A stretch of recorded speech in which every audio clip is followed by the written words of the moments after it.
결국 사장은 공짜라고 생각했던 불장난에 엄청난 비용을 지불해야 됩니다.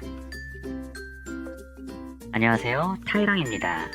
오늘 들려드릴 이야기는 타이 마사지 업주들은 다들 알고 있지만 굳이 꺼내서 말하지는 않는 좀 민감한 주제입니다. 남녀 간의 이야기인데요. 손님과 관리사 사이에 벌어지는 일이 아닌 사장과 관리사들 사이에 심심찮게 일어나는 일입니다. 어떻게 보면 거래일 수도 있고 썸씽이라고 할 수도 있는 건데요.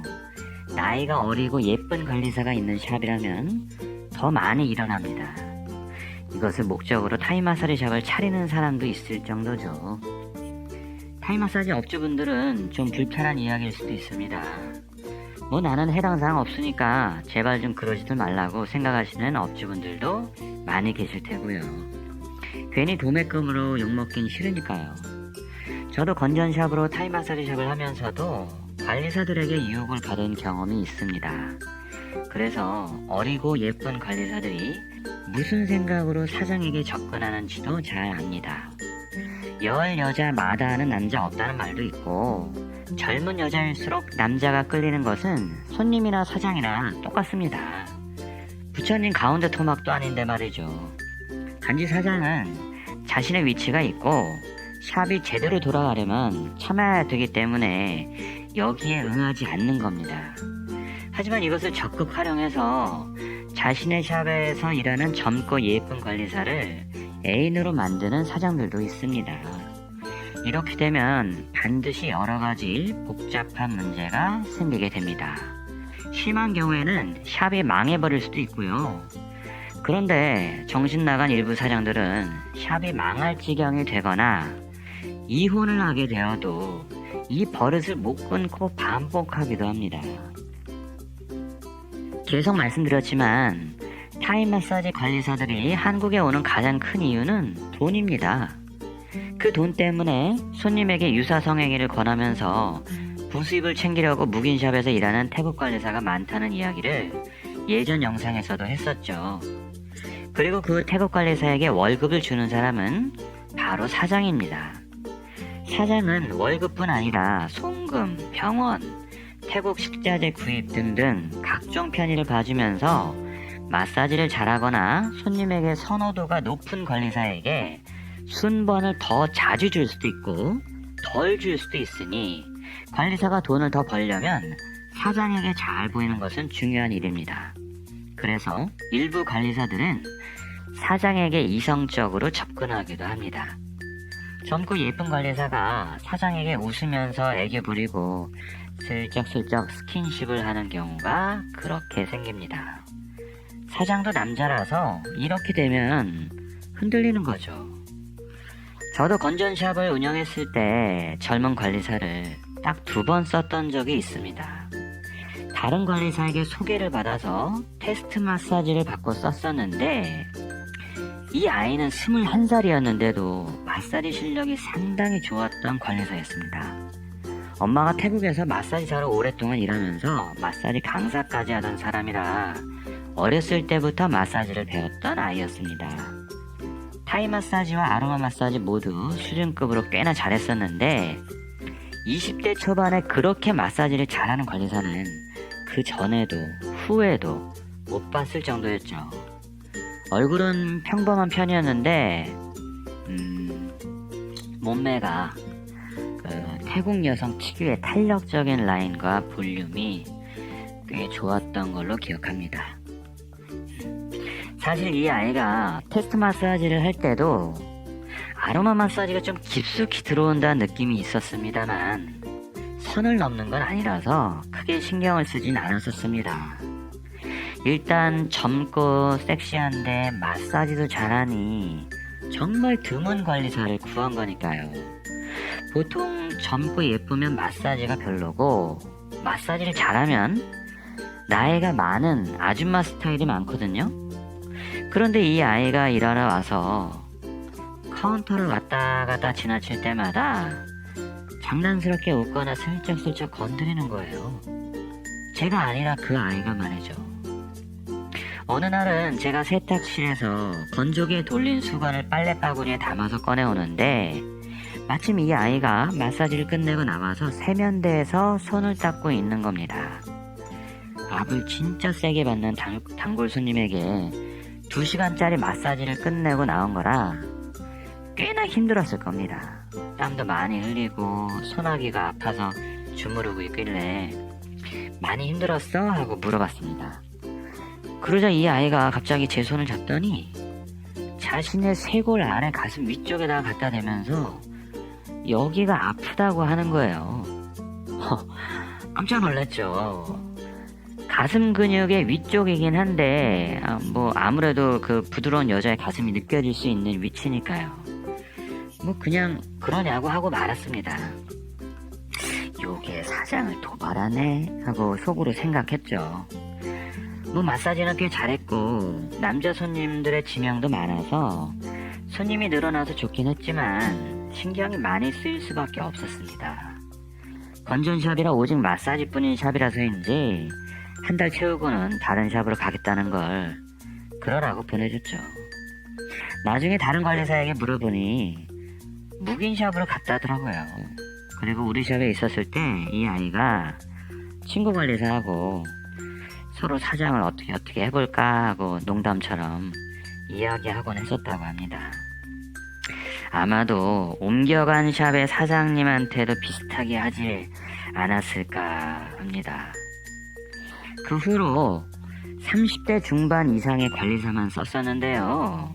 한 번은 또 30대 중반인데도 키가 크고 약간 혼혈 모델삘이 나는 관리사가 온 적이 있었습니다. 관리사가 새로 오면 연락을 주고받기 위해서 라인 친구 등록을 하거든요. 태국 사람들은 라인을 거의 다 써요. 근데 프로필 사진이 그냥 모델이에요. 옷도 다른 관리사들하고 다르게 맵시 있게 잘 입고요. 그때가 겨울이었는데 타이트한 터틀넥 니트 스웨터에다가 타이트한 바지로 라인을 살리는 코디를 하더라고요. 오래전에 유럽 남자와 사귀다가 아이를 낳았었는데 결혼도 안 하고 헤어져서 태국 남자와 동거하다가 한국에 일하러 온 케이스였습니다. 유럽 남자와 사이에 낳은 딸내미가 17살이라는데 아빠랑 같이 유럽에 살고 있고 태국 남자와 동거하며 낳은 아이가 2-3살 정도 되었을 겁니다. 그냥 외모만 보면 애엄마 같지가 않고 그냥 패셔너블한 아가씨예요. 30대 중반이지만 20대 후반 정도로 보이는 동안이었고요. 저희 샵은 관리사들에게 모두 검은색 긴 바지를 입도록 했었는데 이 관리사는 꼭 검정색 레깅스만 입었습니다. 그러니까 다리도 늘씬하고 볼륨이 라인이 그냥 다 드러나니까 다른 관리사들하고 비교가 되죠. 역시 손님들의 초이스도 많았고요. 이 관리사도 사장인 제게 웃음이 참 많았는데 역시 한 달을 넘기지 못하고 친구가 있는 다른 건전샵으로 가겠다면서 갔습니다. 하지만 알고 보니 묵인샵으로 갔고 나중에는 연애샵까지 갔더라고요. 그리고는 그 연애샵에서 큰 음식점을 하는 손님을 애인으로 만들더니 자기들끼리 샵을 차렸어요. 대단하죠? 그 다음에 관리사 구하는 게 힘들다고 하는 그런 소식을 들었었는데 최근에 출입국 관리소에 단속이 되어서 태국으로 돌아갔다고 합니다. 근데 저희 샵에 있었을 때 다른 관리사에게 저에 대해서 이것저것 많이 물어봤었대요. 그래서 다른 관리사가 사장님은 관리사랑 안 사귄다고 하니까 왜 안 사귀냐면서 투덜댔대요. 자긴 마담이 되고 싶다면서요. 태국 관리사는 사장님의 아내를 마담이라고 부르거든요. 그리고 관리사가 사장과 관계를 갖게 되면 자기는 다른 관리사와는 다르게 나는 마담이라고 우쭐대는 게 생겨요. 일도 편하게 하고 돈도 더 많이 받을 수 있으니 그걸 원하는 관리사들이 종종 있는 거죠. 사실 남자가 여자를 꼬시는 것보다 여자가 남자를 꼬시는 게 훨씬 쉽잖아요. 게다가 태국 관리사가 사장에게 접근할 때에는 원하는 것을 얻기 위해서는 관계까지도 쉽게 하는 아이들이 꽤 있으니까요.